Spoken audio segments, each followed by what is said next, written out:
السلام عليكم ورحمة الله وبركاته. الحمد لله نحمده ونستعينه ونستغفره ونؤمن به ونتوكل عليه ونعوذ بالله من شرور أنفسنا ومن سيئات أعمالنا. من يهده الله فلا مضل له ومن يضلله فلا هادي له ونشهد أن لا إله إلا الله وحده لا شريك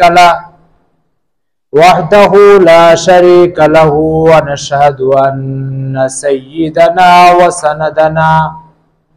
وسندنا وحبيبنا وقرة أعيننا محمد صلى الله تعالى عليه وعلى آله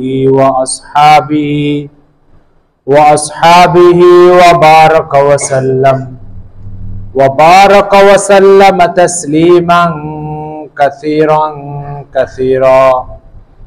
أما بعد فقد قال الله تبارك وتعالى: يا أيها المزمل قم الليل إلا قليلا نصفه أو انقص منه قليلا أو زد عليه ورتل القرآن ترتيلا. صدق الله مولانا العظيم وصدق رسوله النبي الكريم ونحن على ذلك من الشاهدين والشاكرين. الحمد لله رب العالمين. মহান আল্লাহ তাআলার বড় মেহেরবানি, বড় অনুগ্রহ করুণা আমাদের উপরে, যিনি তার পৃথিবীতে, তার তৈরি করা দুনিয়াতে বিচরণশীল অসংখ্য মানুষকে জীবনের একটা মিনিটের জন্য তার পরিচয় দিয়ে, তার পরিচয়ের উপলব্ধি দিয়ে তাদেরকে সৌভাগ্যবান হওয়ার সুযোগ দেন নাই। আমাদেরকে জীবনভর তার পরিচয়, তার গোলামীর অনুভূতি দান করেছেন, যার আলোকে আমরা আল্লাহর ঘরে আসতে পেরেছি। এই জন্য আল্লাহ পাকের শুকর আদায় করে আলহামদুলিল্লাহ। কোরআন মজিদের একটি গুরুত্বপূর্ণ সূরা হচ্ছে সূরা মুজাম্মিল। এই সূরার প্রথম থেকে 2-3টা আয়াত আমরা তেলাওয়াত করেছি। আল্লাহ তাআলা আমাদেরকে তৌফিক দান করলে এই আয়াতের সাথে সম্পর্কিত বিষয়গুলো নিয়ে আজকে আমরা আলোচনা করব ইনশাআল্লাহ। মুহতারাম হাজরিন, মুসনাদে আহমদ হাদিসের একটি প্রসিদ্ধ গ্রন্থ। ইমাম আহমদ ইবনে হাম্বল রাহমাতুল্লাহ আলাইহি ইসলামের ইতিহাসে বহুত আলোচিত একজন ইমাম, এখন থেকে 1200 বছর আগে চলে গেছে। তার লেখা এই কিতাব 39,000 হাদিস এই কিতাবের ভিতরে আছে। 29,000 হাদিস উনি নিজে সংকলন করেছেন এই কিতাবে। উনি ইন্তেকাল করার পর ওনার ছেলে আব্দুল্লাহ, সে 10,000 হাদিস এই কিতাবে সংকলন করেছে। মোট এই কিতাবে এখন 39,000 হাদিস। 50 খণ্ডে এই কিতাব ছেপে আসছে। আমাদের দেশেও প্রচুর পরিমাণে এই কিতাব এখন বিক্রি হয় এবং বিদেশ থেকে ছেপে আসে। এই যে 39,000 হাদিসের যে কিতাবটি, এই কিতাবটি একটা গুরুত্বপূর্ণ বৈশিষ্ট্য হচ্ছে যে হাদিস শরীফের এত বড় সংকলন উম্মতে মুসলিমার কাছে আর নেই। হাদিস শরীফের এত বড় সংকলন, 39,000 হাদিসের সংকলন উম্মতে মুসলিমার সামনে আর নেই।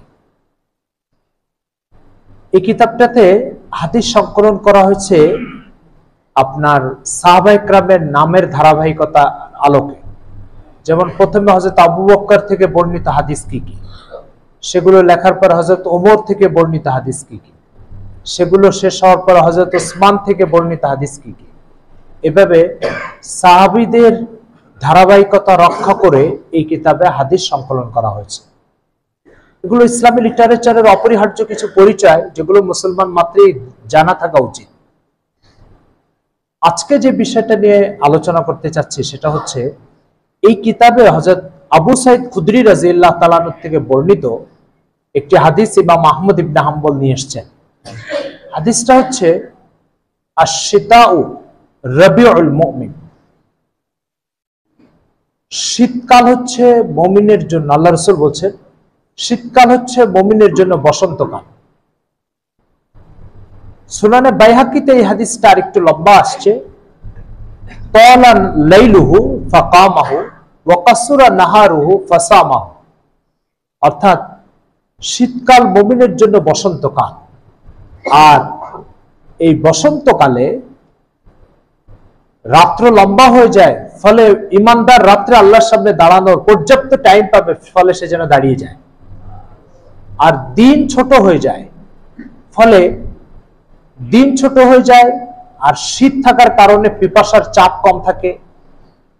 তো ছোট হওয়া আর পিপাসার চাপ কম থাকার কারণে দিনের বেলায় মুমিনের জন্য রোজা রাখা সহজ হয়ে যায়, ফলে সে যেন শীতকালে রোজা রাখে। তো তিনটা কথা হলো। একটা কথা হচ্ছে আল্লাহ রাসূল বলছেন শীতকাল মুমিনের জন্য বসন্তকাল।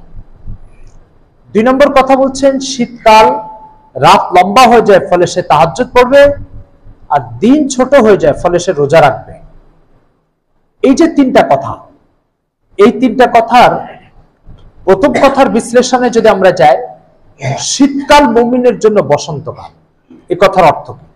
তো আপনারা জানেন বসন্তকাল এটা কৃষিকাজ যারা করে তাদের জন্য বসন্তকালটা অত্যন্ত লোভনীয়, আকর্ষণীয় এবং মুগ্ধতার একটা ঋতু হয় বসন্তকাল। কেন? বসন্তকালে ধান পাট, এরপরে কৃষকের যত উপার্জন এবং দুনিয়াবী লাভের দিক দিয়ে যত ফসল আসে, এই সব ফসলগুলো সাধারণত বসন্তকালে আসে। এই জন্য যে কোনো লাভ, উন্নতি, অগ্রগতির সময়টাকে বাংলা ভাষায় বসন্ত বলে। যেমন বেশ কয়েক বছর আগে আরব দেশে, তুনিসিয়া, লিবিয়া, এই সমস্ত দেশে ব্যাপকভাবে সরকার পরিবর্তনের আন্দোলন হয়েছে। তখন আরবিতে বলে রবিউল আরব, মানে আরব জাতির বসন্তকাল, আরব জাতির বসন্তকাল। তো বসন্তকাল হচ্ছে কৃষকের ঘরে নবান্ন চলে, অর্থাৎ কৃষকের ঘরে ফসলের আমদানি এবং আয় উপার্জনে প্রচুর পরিমাণে বরকত হয়। তখন তারা বিভিন্ন রকমের পিঠা টিঠা বানানো শুরু করে, নিজেরা খায়, আত্মীয় স্বজনের বাসায় পাঠায়। নতুন ধানের গন্ধে কৃষকের নাকে এই গন্ধ আসতে থাকে, সে পুলকিত হয়, তার খালি ধানের গোলা ভর্তি হয়ে যায়। এই সমস্ত কারণে বসন্তকালটা কৃষকের জন্য অত্যন্ত তৃপ্তি ও মুগ্ধতার একটা টাইম এবং ঋতু। রাসূল সাল্লাল্লাহু আলাইহি ওয়াসাল্লাম এই কথা বলছে যে মুমিনের জন্য শীতকাল হচ্ছে বসন্তকাল। সে সারা বছর গরমের চাপের কারণে, পিপাসার তীব্রতার কারণে রোজা রাখতে পারে না, তো শীতকালে সে সমস্যা নাই, সে যেন রোজা রেখে আমলনামার খালি জায়গাগুলো পূরণ করে ফেলায়, যেভাবে কৃষক খালি গোলাকে ধান দিয়ে পূর্ণ করে ফেলে। শীতকাল মুমিনের জন্য বসন্তকালের অর্থ হচ্ছে যে শীতকালে রাত লম্বা হয়ে যায়, ফলে গরমকালে ছোট রাত থাকার কারণে তার ঘুম শেষ হয় না, ঘুম পরিপূর্ণতা পায় না, ঘুমাতে ঘুমাতে আবার ওঠার টাইম হয়ে যায়। এই জন্য গরমকালে সে পরিতৃপ্ত ভাবে ঘুমাতে পারে না, তাই শেষ রাতে ঘুমের চাপ থাকার কারণে তাহাজ্জুদে জাগতে পারে না। তো রাসূল সাল্লাল্লাহু আলাইহি ওয়াসাল্লাম বলছেন যে শীতকাল মুমিনের জন্য বসন্তকাল। কেন? হচ্ছে রাত লম্বা হয়, পরিতৃপ্ত ভাবে ঘুমাইতে ঘুমাইতে সে শেষ রাতে ঘুম হালকা হয়ে যায়, ঘুম পরিপূর্ণতা পেয়ে যায়, ফলে সে উঠে তাহাজ্জুদ পড়বে, 2-4 রাকাত নামাজে আল্লাহর সামনে দাঁড়িয়ে থাকবে। কি হবে? বলছে মুমিনের যেমন, এই কৃষকের যেমন ধানের গোলা খালি থাকলে বসন্তকালে পূর্ণ হয়ে যায়, মুমিনের আমলনামা খালি থাকে, তো শীতকালে তাহাজ্জুদ দিয়ে সে আমলনামাকে নেকি দিয়ে পরিপূর্ণ করে ফেলবে। তো রাসূল সাল্লাল্লাহু আলাইহি ওয়াসাল্লাম শীতকালে দুটো আমলের কথা মুমিনকে স্মরণ করে দিয়েছে। সুনানে তিরমিজিতে হযরত আমির ইবনে মাসউদ রাদিয়াল্লাহু তাআলা আনহু থেকে বর্ণিত হাদিস, আমির ইবনে মাসউদ থেকে বর্ণিত হাদিস, তিনি বলেছেন রাসূল সাল্লাল্লাহু আলাইহি ওয়াসাল্লাম বলেছেন যে শীতকালে মুমিনের আমলের জন্য বসন্তকাল। সে দিনে রোজা রাখবে, রাতে তাহাজ্জুদ করবে, আর এইভাবে সে রাত আর দিনকে আল্লাহর কাছে গ্রহণযোগ্য করে তোলার চেষ্টা করবে। মোহতারাম হাজিরিন, ফরজ নামাজের পরে আল্লাহ তাআলার কাছে সবচেয়ে পছন্দনীয় নামাজ হচ্ছে তাহাজ্জুদের নামাজ। আল্লাহ তাআলা এই নামাজকে বহু ধরনের বরকতের দ্বারা করেছেন, আপনার সমৃদ্ধ করেছেন। বুখারী শরীফের এক হাদিসে আসছে, আল্লাহ রাসূল সাল্লাল্লাহু আলাইহি ওয়াসাল্লাম বলছেন, আলাইকুম বিকিয়ামিল লাইল ফাইন্নাহু দাবুস সালিহিনা ক্বাবলাকুম। তোমরা রাত্রে বেলায় তাহাজ্জুদ পড়ার জন্য দাঁড়িয়ে যাও, কেননা পূর্বে তার সমস্ত নেক লোক, আল্লাহওয়ালা লোকের এটা অভ্যাসে পরিণত ছিল। এই জন্য হাদিস শরীফে আসছে, এই উলামা ইকরাম লিখছেন এই হাদিসের আলোকে, যে নিয়মিত তাহাজ্জুদ পড়নেওয়ালা ব্যক্তিকে আল্লাহ তাআলা তার ওলি না বানিয়ে দুনিয়া থেকে নেবেন না। যে ব্যক্তি নিয়মিত তাহাজ্জুদ পড়ে তার জন্য একটা পুরস্কার এবং একটা সার্টিফিকেট আল্লাহর পক্ষ থেকে বরাদ্দ আছে। সেটা হচ্ছে নিয়মিত তাহাজ্জুদ পড়নেওয়ালা ওলি হওয়ার জন্য যে গুণাবলী যেগুলো দরকার, তাহাজ্জুদের বরকতে সেই গুণাবলীগুলো আল্লাহ পাক তার মধ্যে সেট করবেন, তারপরে তাকে মৃত্যু দান করবেন। এই জন্য আল্লাহর ওলি, আল্লাহর বন্ধু, আল্লাহর কাছের মানুষ হওয়ার যার যার আগ্রহ ইচ্ছা আছে, সে যেন তাহাজ্জুদে অভ্যস্ত হওয়ার চেষ্টা করে এবং তাহাজ্জুদে নিজেকে তাহাজ্জুদের দ্বারা সমৃদ্ধ করার চেষ্টা করে। মোহতারাম হাজিরিন,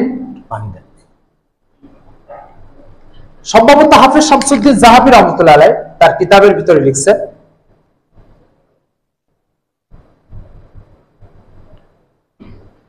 আলহামদুলিল্লাহ, হাফেজ শামসুদ্দিন যাহাবী রাহমাতুল্লাহ তার কিতাবের মধ্যে লিখেছেন যে রাসূল সাল্লাল্লাহু আলাইহি সাল্লামের কোন একজন সাহাবীকে আপনি পাবেন না, একজন সাহাবীকে পাবেন না যে আমাদের মতো সারা বছর তাহাজ্জুদ ছেড়ে দেওয়ার মানসিকতা নিয়ে দিন পার করত, মাস পার করত।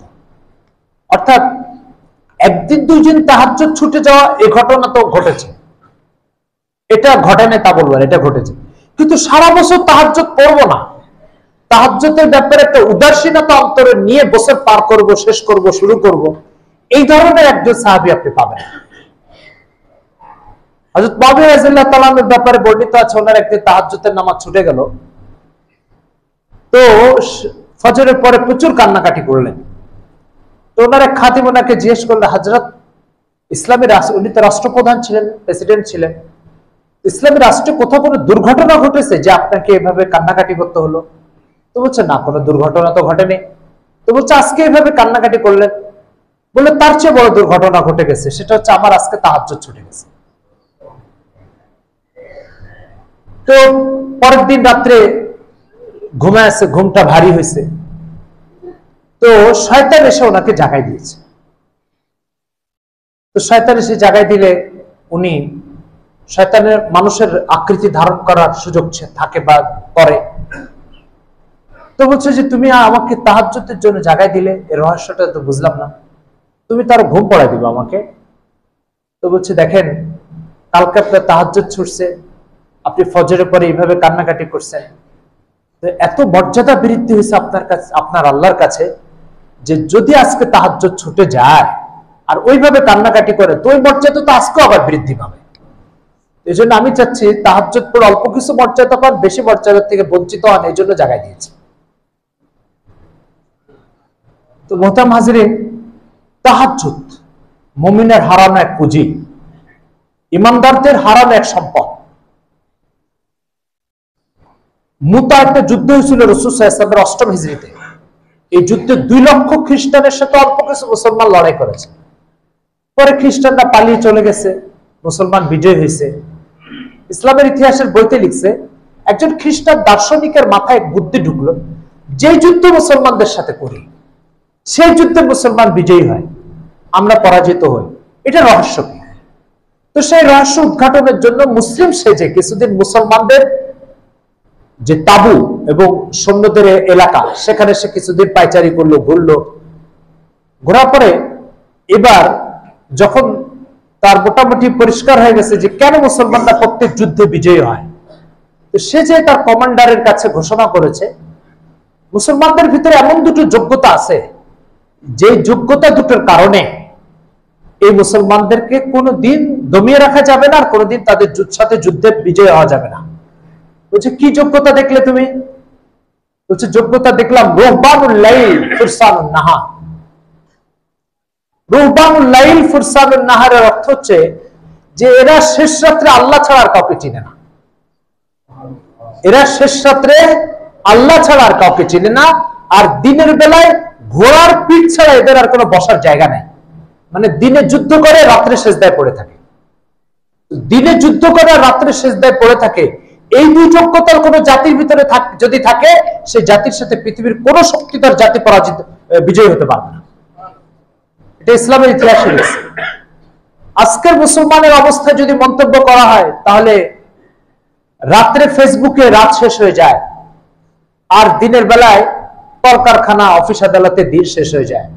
আল্লাহকে সিজদা দেওয়ারও টাইম নেই, আর ঘোড়ার পিঠে ওঠা তো মুসলমানদের থেকে বিদায় নিয়ে নিয়েছে, অনেক আগে বিদায় নিয়েছে। যেদিন মুসলমান এই দুই গুণে আবার ফিরে আসবে, এই দুই গুণে আবার ফিরে আসবে, আল্লাহ ছাড়া আর কাউকে চিনবে না, আল্লাহ ছাড়া সবকিছুকে ভুলে যাবে, সেই দিন আল্লাহ তাআলা বলবে তোমাদেরকে ছাড়া আমি আর সবাইকে ভুলে গেলাম। আর যেদিন মুসলমান জিহাদ, আল্লাহ রাস্তায় নিজের জীবন উৎসর্গ করাকে আবার এই গুণকে ফিরিয়ে নিয়ে আসবে, সেদিন মুসলমানের ব্যাপারে এই ধরনের নতুন নতুন ভাবনা খ্রিস্টানদের আর ইহুদিদের তৈরি হবে। আজকে ঘোড়ার পিঠে উঠা জিহাদ করাকে মুসলমানদের একটা অংশ বলছে এটা জঙ্গিবাদ। যে কথা খ্রিস্টানরা বলতো মুসলমানদেরকে, সেটা আজকে মুসলমান বলছে জঙ্গিবাদ। রাসূল সাল্লাল্লাহু আলাইহি সাল্লাম বলেছেন, ইযা তারাকতুমুল জিহাদা ফাসাল্লাতাল্লাহু আলাইকুমুজ জিল্লা, যেদিন তোমরা জিহাদ করা ছেড়ে দিবে সেদিন আল্লাহ লাঞ্ছনাকে তোমাদের উপরে চাপিয়ে দিবেন। আজকে মুসলমান লাঞ্ছিত হচ্ছে, আবার জিহাদকে বলছে এটা জঙ্গিবাদ। জিহাদ জঙ্গিবাদ নয়, জিহাদ হচ্ছে জঙ্গিবাদকে খতম করার জন্য, আল্লাহ তাআলার জমিনে আল্লাহ তাআলার দ্বীনকে প্রতিষ্ঠিত করার জন্য জিহাদ। জিহাদ হচ্ছে আজকের মুসলমান নামাজকে পছন্দ করে, রোজাকে পছন্দ করে, জিহাদকে ঘৃণা করে। মুসলমান জিহাদ দ্বারাই সারা দুনিয়াতে তাদের মাথা উঁচু করে আছে, আর ইহুদি খ্রিস্টান হাজার নামাজকে হাজার রোজাকে ভয় পায় না। কিন্তু মুসলমান যখন তার জিহাদি জজবাতে উত্তেজিত হয় তখন ওদেরকে দমন করার চেষ্টা করে, আর ওদেরকে এই জিনিসগুলো শেষ করে। এই জন্য আরব দুনিয়ার বই পুস্তকে, আরব দুনিয়ার স্কুল কলেজ ইউনিভার্সিটির সিলেবাসে আগে, এখন থেকে ধরেন 2000 সাল শুরু হওয়ার আগ পর্যন্ত জিহাদের উপরে কিছু আলোচনা, কোরআনের আয়াত আর হাদিস আরব দুনিয়ার সিলেবাসে ছিল। পশ্চিমা দুনিয়া আরব দুনিয়ার সিলেবাস থেকে এটাকে খতম করে দিয়েছে, দিয়ে সিলেবাসকে চেঞ্জ করে দিয়েছে। এখন আরব দুনিয়াকে এই কথা বলতে বাধ্য করেছে তারা, জিহাদ হচ্ছে জঙ্গিবাদ। জিহাদ জঙ্গিবাদ নয়, জঙ্গিবাদকে খতম করার জন্য। তো বলার উদ্দেশ্য হচ্ছে যে আপনি জিহাদ করবেন কি করবেন না, করেন কি করেন না, সেটা বড় কথা, কিন্তু সেটা বড় কথা না। বড় কথা হচ্ছে জিহাদকে জঙ্গিবাদ বলবেন না। জিহাদ হচ্ছে ইসলামের ফরজ বিধান, জিহাদ ইসলামের ফরজ বিধান। যে যে অন্তরের ভিতরে থেকে জঙ্গিবাদ বলে চিহ্নিত করার চেষ্টা করবে তার ঈমান নষ্ট হয়ে যাবে। যে কাজ আল্লাহ ফরজ করেছে সে কাজ কখনো জঙ্গিবাদ হতে পারে না।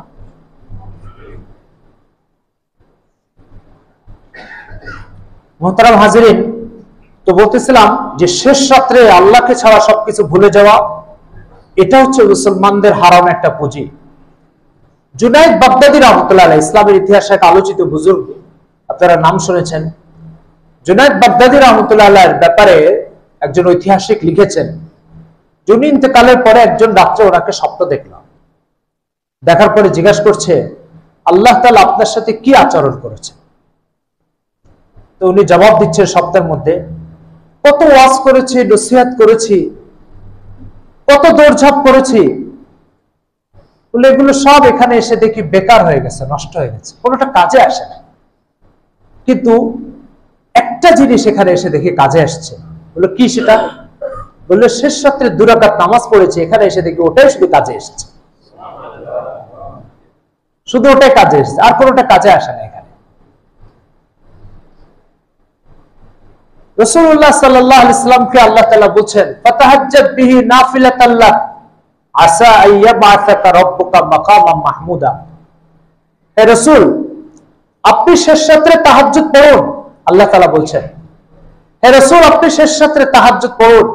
এই তাহাজ্জুদের বরকতে আল্লাহ পাক আপনাকে কিয়ামতের দিন সবচেয়ে বড় মর্যাদার জায়গা মাকামে মাহমুদ, এই জায়গা আল্লাহ পাক আপনাকে দান করবেন। মাকামে মাহমুদ এটা একটা জায়গা, কিয়ামতের দিন এটা একটা স্টেজ।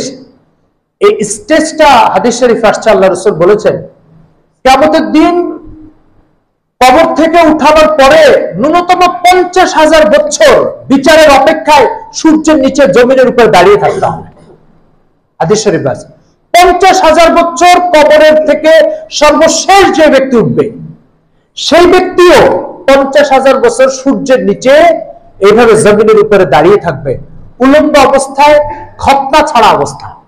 হাদিসে আসছে ইউবাসুন নাসু ইয়াউমাল কিয়ামাতি হুফাতান উরাতা, কিয়ামতের দিন মানুষকে উলম্ব অবস্থায়, খতনা ছাড়া অবস্থায়, পায়ে জুতা না থাকা অবস্থায় কিয়ামতের দিন সূর্যের নিচে 50,000 বছর দাঁড়িয়ে থাকতে হবে। এই হাদিস যখন আল্লাহ রাসূল বলছেন, প্রত্যেক সাহাবীর চোখ থেকে ঝরঝর করে পানি ঝরছে। 50,000 বছর দাঁড়িয়ে থাকতে হবে। হযরত আয়েশা সিদ্দিকা রাদিয়াল্লাহু তাআলা জিজ্ঞাসা করলেন, ইয়া রাসূলুল্লাহ, নবী, শহীদ সবাই ভাবে নারী পুরুষ সমানভাবে উলঙ্গ থাকবে? বলছে, হ্যাঁ আয়েশা, প্রত্যেকে উলঙ্গ থাকবে। তো আয়েশা রাদিয়াল্লাহু তো অবাক হয়েছে, উলঙ্গ কিভাবে থাকবে? তো পরে হুজুর সাল্লাল্লাহু আলাইহি ওয়াসাল্লাম বলছেন, ইয়া আয়েশা, তু ইন্নাল আমরা আশাদ্দু মিন আইয়ানজুরা বাযুহু ইলা বাস। আয়েশা, সে সময়টা এতটা ভীতিকর হবে, এতটা বিপজ্জনক হবে, এতটা কালো অন্ধকার আচ্ছন্ন হবে, মানুষ নিজেদের ব্যাপারে এতটা আতঙ্কিত হবে যে কে উলঙ্গ আর কার কাপড় পরা আছে, কার জুতায় পায়ে জুতা আছে, এ সমস্ত ভাবার ন্যূনতম কোনো সুযোগ সে সময় থাকবে না। এতটা ভীতিকর অবস্থায় 50,000 বছর পার হবে। একজন সাহাবী জিজ্ঞাসা করলেন, ইয়া রাসূলুল্লাহ, ঈমানদারও কি 50,000 বছর দাঁড়িয়ে থাকবে? তো রাসূল সাল্লাল্লাহু আলাইহি ওয়াসাল্লাম বলছেন, হ্যাঁ, ঈমানদারও দাঁড়িয়ে থাকবে, তবে ঈমানদারের 50,000 বছর পার হবে ঠিক এরকম যেন একটা বিকাল পার করে ফেলেছে, যেন একটা দুপুর পার করে ফেলেছে। আশিয়াতা নাও দুহাহা, কোরআন মাজিদে আসছে যে একজন ঈমানদার এই 50,000 বছর পার হওয়াটা, যার ঈমান ও আমলের পুঁজি আছে, তার জন্য 50,000 বছর পার হওয়াটা ন্যূনতম একটা বিকাল, একটা সকাল পার করার মতো পার করে চলে যাবে। আর যার ঈমান আর আমলের পুঁজি নেই, তার জন্য 50,000 বছর এত দীর্ঘ হবে যে সে মনে করবে বিচার হয়ে জাহান্নামে যায় তবুও ভালো, তবে এই কষ্ট থেকে বাঁচতে চায়। তো মোহতারাম হাজরিন, এই যে এই টাইমটা, যে টাইমের কথা হাদিস শরীফে আসছে, এই কষ্টের টাইম, তো তখন কিয়ামতের দিন ঘোষণা হবে। ওই সমস্ত লোকগুলো কোথায়? ওই সমস্ত লোকগুলো কোথায় যে সমস্ত লোকগুলো শেষ রাত্রে নির্জনে বসে আল্লাহ তাআলার ভয়তে চোখ দিয়ে ঝরঝর করে পানি ঝরাতো, তারা কোথায়? ফেরেশতারা পুরো হাশরের ময়দানে তাদেরকে খুঁজতে থাকবে। খুঁজে যে কয়জনকে পাবে, সে কয়জনকে আল্লাহ রাসূল বলেছেন আরশের নিচে ছায়া দেওয়ার জন্য তাদেরকে একটা ভিআইপি সিটের ব্যবস্থা করে দেওয়া হবে।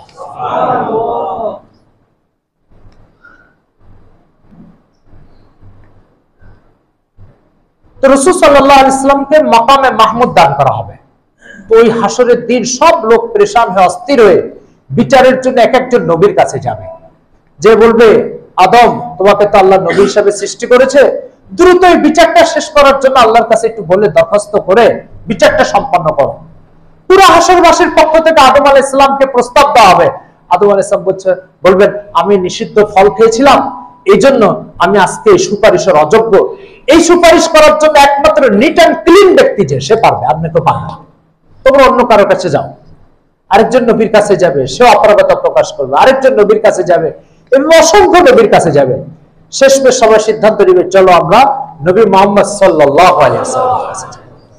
সহিহ হাদিসে, বুখারী ও মুসলিমের সহিহ হাদিসে আল্লাহ রাসূলের কাছে আসবেন। আল্লাহ রাসূল আবেদনটা শুনে বলবে, হ্যাঁ, এই বিচারের জন্য, বিচার শুরু করার জন্য এই আবেদন করার একমাত্র যোগ্য ব্যক্তি হিসেবে আল্লাহ আমাকে নির্ধারণ করেছেন। তো উনি তখন একটা স্টেজে যে এই স্টেজটা তৈরি করা হবে, এই স্টেজে যে সেজদায় পড়ে থাকবে, সেজদায় যে আল্লাহ তাআলার জীবনে যত প্রশংসা আল্লাহ রাসূল করেছেন, যত মানুষ যত প্রশংসা করেছে আল্লাহ, সব প্রশংসা তিনি তখন সেখানে করতে থাকবে, সেজদায় পড়ে আল্লাহর প্রশংসা করতে থাকবে। অনেকক্ষণ প্রশংসা করতে করতে করতে করতে তারপরে আল্লাহ তাআলা বললেন, ইয়া মুহাম্মদ ইরফা রাসাক সাল তুতা তুশাফা। হে মুহাম্মদ, তোমার মাথা উঠাও, তোমার কি চাওয়ার আছে বলতে থাকো, তোমার প্রত্যেকটা সুপারিশ আজকে গ্রহণ করা হবে। প্রথম কথা বলবেন, ইয়া আল্লাহ, আপনার এই সৃষ্টিগুলো অতিষ্ঠ, ক্লিষ্ট, পেশান, অস্থির, কারো ঘাম ঝরছে, কারো রক্ত ঝরছে, এর চেয়ে কোনো কষ্টকর মুহূর্তের সম্মুখীন এরা কখনো হয় নাই। আপনি একটু দয়া করে এদের বিচার কাজটা শুরু করে দেন।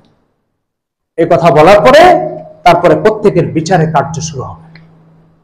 এই যে যেই জায়গায় সেজদা দিয়ে আল্লাহর প্রশংসা করে এই আবেদনটা মঞ্জুর করাবেন, ওই জায়গাটা হচ্ছে মাকামে মাহমুদ।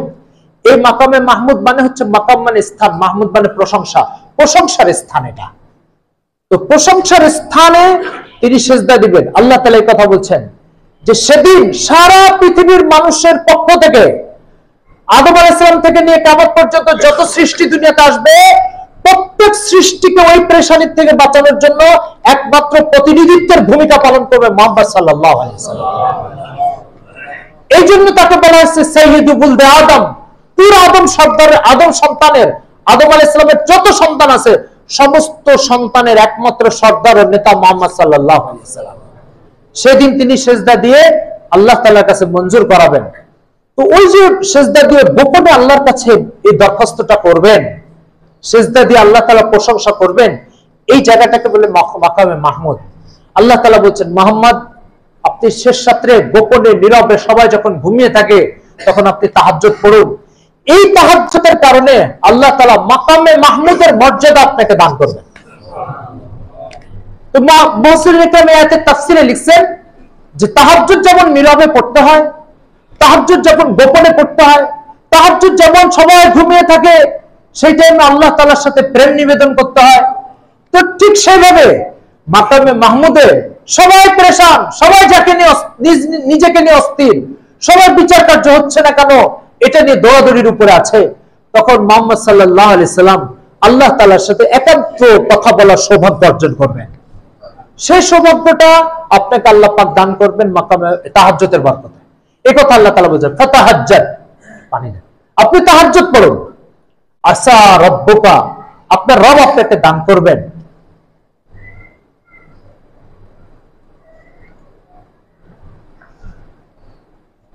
মাকামা মাহমুদা, মাকামে মাহমুদ আল্লাহ তাআলা আপনাকে দান করবেন। এই জন্য এক হাদিসে আসছে, আল্লাহ রাসূল সাল্লাল্লাহু আলাইহি ওয়াসাল্লাম বলেন, আফশুস সালাম, তোমরা সালামের খুব প্রচলন ঘটাও, খুব বেশি সালামের লেনদেন করো।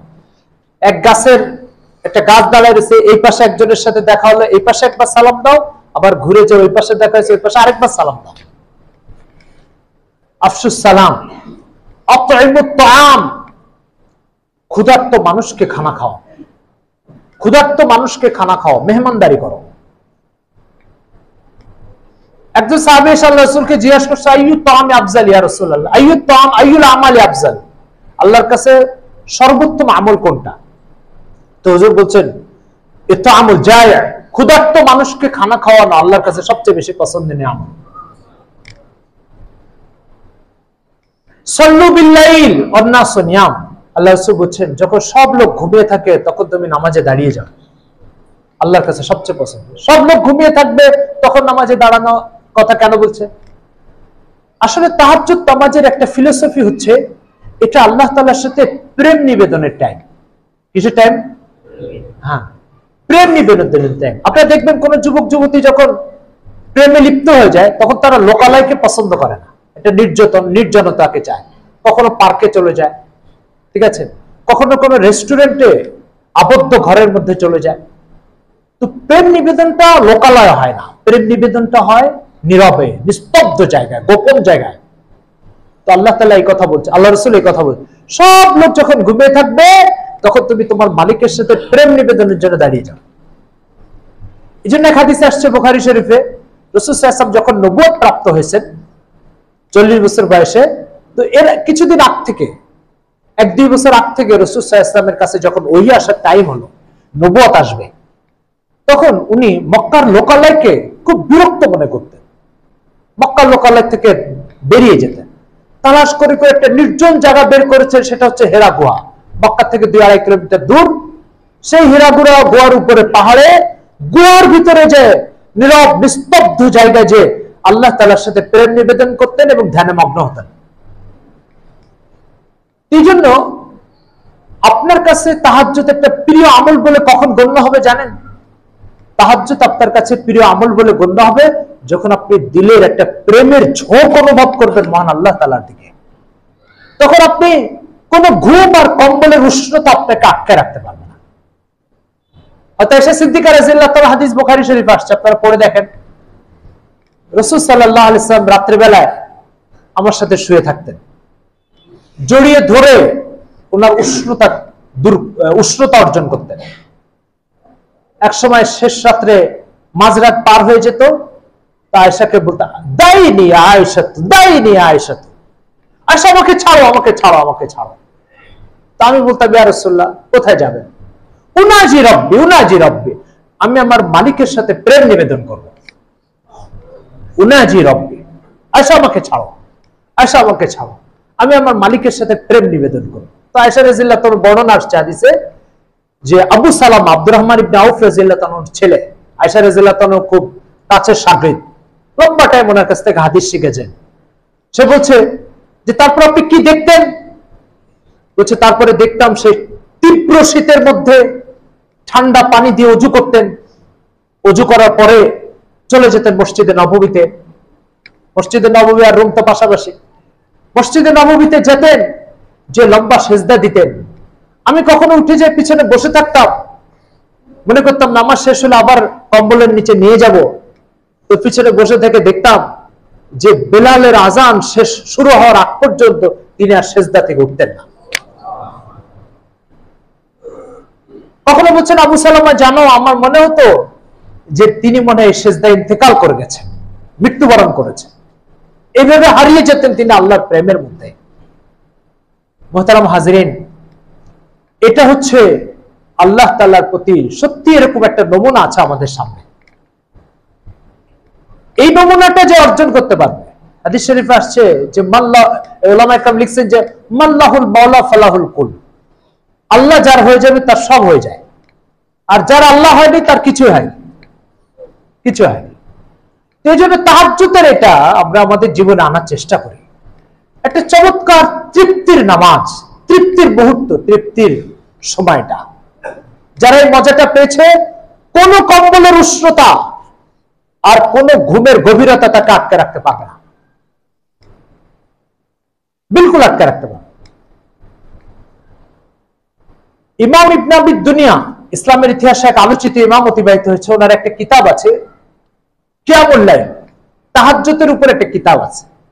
ওই কিতাবের ভিতরে উনি বিভিন্ন বুজুর্গানের দিনের শেষ রাত্রের তাহাজ্জুদের অবস্থা লিখেছেন।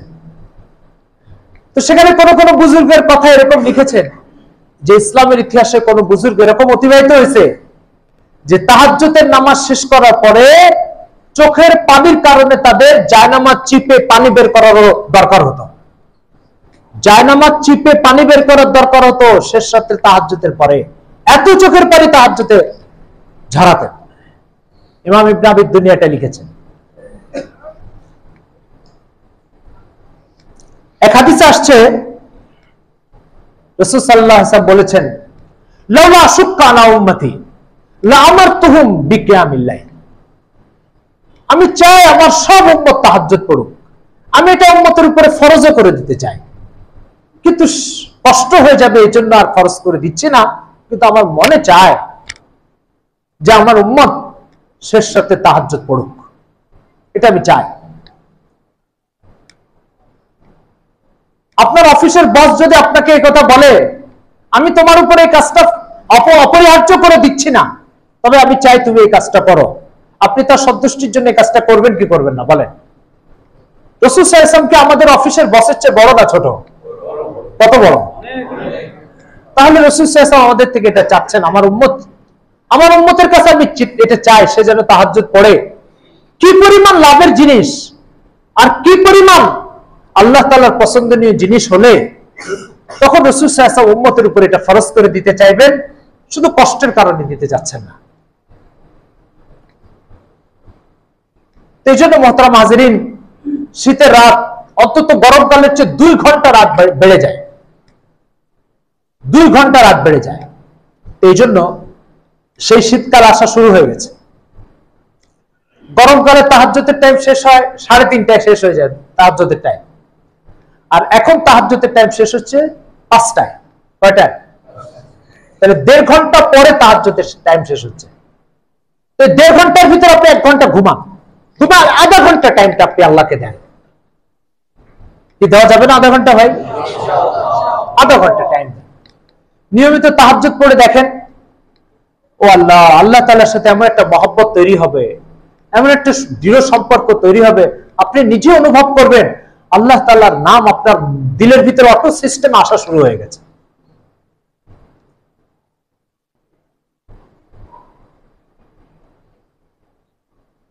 হাফিজ শামসুদ্দিন যাহাবী রাহমাতুল্লাহ আলাইহি, ওনার একটা কিতাব আছে তারিখুল ইসলাম ওয়াফায়াতুল আয়ান, 50 খণ্ডের কিতাব, এত উঁচু। সেই কিতাবের ভিতরে এক তাহাজ্জুদে অভ্যস্ত মহিলার এক গল্প লিখেছেন। গল্পটা হচ্ছে, মহিলা আল্লাহ রাসূল একটা হাদিস শুনেছে, হাদিসটা আপনারা অনেকে শুনেছেন, যে আল্লাহ রাসূল সাল্লাল্লাহু আলাইহি ওয়াসাল্লাম বলেছেন, কোন ব্যক্তি যদি রাত্রে বিছানায় শোয়ার আগে আয়াতুল কুরসি পড়ে শোয়, আল্লাহ পাক তার জান মাল ইজ্জত সবকিছুর হেফাজতের দায়িত্ব নেবেন।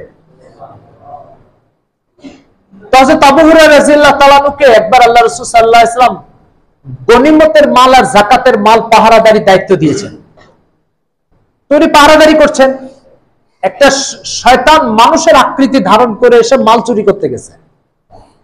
আবু হুরায়রা রাদিয়াল্লাহু তাআলা তাকে ধরছেন, ধরে বলছেন, তোমাকে কালকে সকালে ধরে রাখলাম, এখন বেঁধে রাখবো, আল্লাহ রাসূলের কাছে নিয়ে যাবো। সে বলছে, আবু হুরায়রা, আমি তোমার কাছে ক্ষমা চাই, বিশ্বাস করো আমার ছেলে মেয়ে খুব অসুস্থ, ক্ষুধার্ত, এদের জন্য কিছু মাল নিতে এসছে, তো তুমি আমাকে ছেড়ে দাও, আল্লাহর কসম কালকের থেকে আর আসবো না, আমাকে একটু ছেড়ে দাও, আল্লাহ রাসূলকে আমি ভয় পাই, হুজুরের কাছে আমাকে নিও না। তো বলছে, না, তোমাকে নিয়ে যাও। তো সে হাত পা ধরে বিদায় নিয়েছে, মাপটার চেয়ে বিদায় নিয়েছে। পরের দিন আবার আসছে, আবার ধরছে আবু হুরায়রা রাদিয়াল্লাহু তাআলা, ধরে বলছে, আজকে তোমাকে নিয়ে যাবো, আজকে ছুটি নাই। আবার হাত পা ধরে কোনো মতে অনুনয় বিনয় করে ছুটি দিছে। তৃতীয় দিন আবার আসছে চুরি করতে। আবু হুরায়রা বলছেন, আজকে আর কোনো রেহাই না, আজকে তোমাকে নিয়ে যাবো আল্লাহর রাসূলের কাছে। তো যখন সবকিছু ফাইনাল, ধরে বেঁধে টেঁধে নিয়ে যাবে, তো সে বলছে, আবু হুরায়রা, তুমি আমাকে নিও না, আমি একটা দামি জিনিস তোমাকে শিখাই দিই। বলছে, কি জিনিস বলো? আমার সাথে আগে ওয়াদা করে যে এই জিনিস শিখাই দিলে তুমি আর আমাকে আল্লাহ রাসূলের কাছে নিবা না। বলছে, আচ্ছা ঠিক আছে, নিবা না। তো বলছে, এই যে আমি প্রত্যেকদিন আসি না চুরি করতে, একটা কাজ করলে আমার মতো আমিও আসবো না, আমার মতো আর কেউ এই ধরনের মাল চুরি করতে আসবে না। বললো, কি সেটা? বলছে, প্রত্যেকদিন রাত্রে শোয়ার আগে আয়াতুল কুরসি পড়ে শোবা, তোমার জান মাল সবকিছু আল্লাহ হেফাজতের দায়িত্ব নেবে। তো আবু হুরায়রা তো বলছে, যাক, চোরে ধরে আল্লাহ রাসূলের কাছে দিতে পারলাম না, কিন্তু একটা ইলম তো শিখতে পারলাম। এই হচ্ছে সাহাবায়ে কেরামের মেজাজ, একটা ইলম শিখবে, এই জন্য চোরকে ছেড়ে দিছে। আর আমরা আমাদের সব ব্যবস্থা থাকলে আমরা একটা দিনের কথা শিখতে আগ্রহ প্রকাশ করি না। এই হচ্ছে সাহাবায়ে কেরাম আর আমাদের মধ্যে পার্থক্য, দিনের কথা শেখার কি আগ্রহ। যাই হোক, তো আসলেন সকালবেলা আল্লাহ রাসূলের কাছে চোরের গল্প শোনালেন। প্রথম দিন ধরার পরে আল্লাহ রাসূলকে শোনাইছেন, শোনানোর পরে আল্লাহ রাসূল বলছেন, আবু হুরায়রা, এ কালকে আবার আসবে। দ্বিতীয় দিন ছেড়ে দেওয়ার পরে আল্লাহ রাসূলের কাছে গল্প শোনাইছে, বলছে, তৃতীয় দিন আবার আসবে। তৃতীয় দিন চোর ধরা হয়ে গেছে, ছেড়ে দিয়েছে, এলেমটা শিখছে। শেখার পরে তৃতীয় দিন আল্লাহ রাসূলের কাছে আসছে, গল্প এখনো বলেনি। তৃতীয় দিন আল্লাহ রাসূল আবু হুরায়রাকে দেখে বলছে, আবু হুরায়রা, মা বানু সারিক, তোমার সে চোরের কি অবস্থা আজকে? বলছে, ইয়া রাসূলুল্লাহ, সে আমাকে এরকম একটা ইলম শিখাইছে, এই জন্য আমি তাকে ছেড়ে দিয়েছি। তো আল্লাহ রাসূল বলছে, সাদাকা ওয়া হুয়া কাযুব, বলছে, এই তো শয়তান, এই মৃত্যু কোন সময় সত্য কথা বলে না, তবে এই কথাটা সত্য বলেছে। কোন কথা? আয়াতুল কুরসি পড়লে আল্লাহ তাআলা তার জানমাল হেফাজত করবেন। এই কথা তো হাদিস শরীফে আছে। এক মহিলা রাত্রে বেলায় এই আয়াতুল কুরসি পড়ে রাত্রে শোয়, পানি দেন, শোয়ার পরে তাহাজ্জুদ পড়তেছে,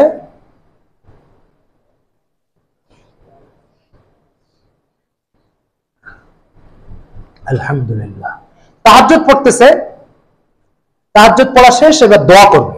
এক চোর আসছে, চোরের ইচ্ছা হচ্ছে যে কোনো মূল্যে আমি বৃদ্ধ মহিলার সব সম্পদ আজকে চুরি করব। আর মহিলা চোরকে বলছে, দেখো আল্লাহ রসুল বলেছে যে আমি যে সাত রাত্রে আয়াতুল কুরসি পড়ে শুবে আল্লাহ পাক তার সবকিছু হেফাজত করবে। তো মহিলা চোরকে বলছে, দেখো চোর, তুমি আমার কোনো কিছু চুরি করতে পারবে না, কারণ আমি আল্লাহ রসুলের কথা মতো আয়াতুল কুরসি পড়ে শুয়েছি, আল্লাহ হেফাজত করবে। তো চোর বলছে, না আমি চুরি করবই, কোনো কিছু আমাকে ঠেকাতে পারবে না। বলছে, না তুমি চুরি করতে পারবেই না, কারণ আল্লাহ তাআলা, আল্লাহ রসুল কখনো মিথ্যা বলেন না। ঠিক আছে, তো চোর চুরি করবে। কিছুক্ষণ ধরে চোর ঘরের ভিতরে ঢোকার বিভিন্ন চেষ্টা করছে। তো মহিলার মাথায় একটা বুদ্ধি আসলো। মহিলা চোরকে বলছে যে, দেখো তোমাকে অত্যন্ত সম্ভ্রান্ত মানুষের ছেলে মনে হয়, তুমি তো চুরি করার কথা না, সম্ভবত কোনো বড় ধরনের আর্থিক সংকটে বা বিপদে পড়ে তুমি চুরি করতে আসছো। তো ঠিক আছে, আমার যা যা আছে দরজা খুলে দিচ্ছি, তুমি সব নিয়ে চলে যাও। আর আমি বুড়া হয়ে গেছি, 2 দিন পরে তো আমি মরে যাবো, তা আমি এগুলো নিয়ে তার কবরে যেতে পারবো না, কারণ কাউকে দিয়ে দিতে হবে, তো চলো তোমাকেই দিয়ে দিই। আর আমার ঘরে বেশ তোমার নেওয়ার মতো কিছু সম্পদ আছে। চোর মনে করলো, যাক দরজা খুলে দিল, আরো সবকিছু দেওয়ার প্রস্তাব করলো, ভালোই তো, আমার উদ্দেশ্য পূরণটা আরো সহজ হয়ে গেল। তো দরজা খুলে দিচ্ছে, এবার ভিতরে আসছে। ভিতরে আসার পরে যখন সবকিছু নিবে, তার আগে বৃদ্ধ মহিলা বলছে, দেখো আমি তোমার জন্য সবকিছু খুলে দিয়েছি না? বলে, হ্যাঁ, আমার একটা দরখাস্ত আছে, এটা শুনতে হবে। বলে, হ্যাঁ, আপনি যদি সবকিছু নাকে সহজ করে দিয়েছেন, তারপর দরখাস্ত শোনার জন্য আমি প্রস্তুত। ওকে, দরখাস্তটা কি? বলছে, দরখাস্তটা হচ্ছে যে আমার একটা স্বপ্ন দেখেছি, স্বপ্নের ব্যাখ্যাটা বলতে হবে তোমাকে। বলছে, কি স্বপ্নের ব্যাখ্যা? বলছে, স্বপ্নের ব্যাখ্যাটা হচ্ছে, আমি রাত্রেবেলায় স্বপ্নে দেখি একটা নদীর পাশ দিয়ে যাচ্ছি, যার পরে নরম কাদার মধ্যে পা আটকে গেছে, আর পা বের করতে পারছি না ওই নরম কাদা থেকে। তো পাশে কিছু লোকজন আছে, সেই লোকজনকে আমি ডাকলাম, আমাকে একটু তুলে উঠাও এখান থেকে। তো পাশে লোকজন যারা আছে তাদেরকে ডাকলাম। চোর বলছে, কি বলে ডাকলেন? বলে, আব্বুদ। আব্বুদ, আব্বুদ হচ্ছে একজনের নাম। তো বলছে, আব্বুদ আব্বুদ বলে মহিলা জোরে চিৎকার করলো। যে চিৎকার করলো, আব্বুদ বলে তো ওই মহিলার একটা ছেলের নাম, দোতলায় থাকে সে। এবার দোতলার থেকে আব্বুদ, কে মা চিৎকার করতেছে কেন? তো দোতলার থেকে সে তার লোকজনকে নিয়ে এসে নিচের তলায় এসে ওই চোরকে ধরে ফেলছে। ধরে ফেলার পরে এবার উত্তম মাধ্যম মার দিল চোরকে। মহিলা বলতেছিল যে স্বপ্নের একটা গল্প শোনাচ্ছিল, স্বপ্নের গল্পের ভিতরে যে আব্বুদ বলে ডাকলো, এটা মূলত মহিলার একটা বানানো স্বপ্ন, মূলত দোতলার থেকে তার ছেলেকে ডাকবে, এই জন্য আব্বুদ বলে চিৎকার করছে। এখন যদি এই স্বপ্নটা না সাজিয়ে ছেলেকে ডাক দিত, তো চোর জোর দৌড় দিত। এই জন্য স্বপ্নটার ভিতরে আব্বুদকে ডাকছে, এবং আব্বুদ স্বপ্নের একজন সাহায্যকারী, বাস্তবে আব্বুদ স্বপ্নের বাইরে একজন সাহায্যকারী। তো সে সাহায্যকারী আসছে, এসে চোরকে মারপিট করছে। মারপিট করার পরে এবার চোরের কাছে জিজ্ঞাসা করছে, চোরের কাছে মহিলা বলছে, এই তোমাকে আমি বলেছিলাম না আমি আয়াতুল কুরসি পড়ে ঘুমাইছি, আর আল্লাহ রাসূল বলছেন এর কারণে সবকিছু হেফাজত করবেন। বলে, এবার হেফাজত করছে কি করে নাই? বলছে, সেটা তো করছে, কিন্তু আমার আরেকটা অনুভূতি হচ্ছে। চোরের কি অনুভূতি? বলছে, আমি আসলাম চুরি করতে, এখন স্বপ্নের ব্যাখ্যাদাতা হয়ে গেলাম। এই হচ্ছে বিষয়টা। বলার উদ্দেশ্য হচ্ছে যে আল্লাহ রাসূল সাল্লাল্লাহু আলাইহি ওয়াসাল্লামের তাহাজ্জুদের ব্যাপারে অসংখ্য এরকম হাদিস আছে, বক্তব্য আছে। আমরা আল্লাহ রাসূলের এই কথাগুলোর আলোকে নিজেদেরকে তাহাজ্জুদের অভ্যাসে অভ্যস্ত করি। আল্লাহ তাআলা আমাদেরকে এই যোগ্যতা ও গুণাবলী দান করেন। যারা সুন্নাত পড়ি না, 4 রাকাত সুন্নাত পড়ি।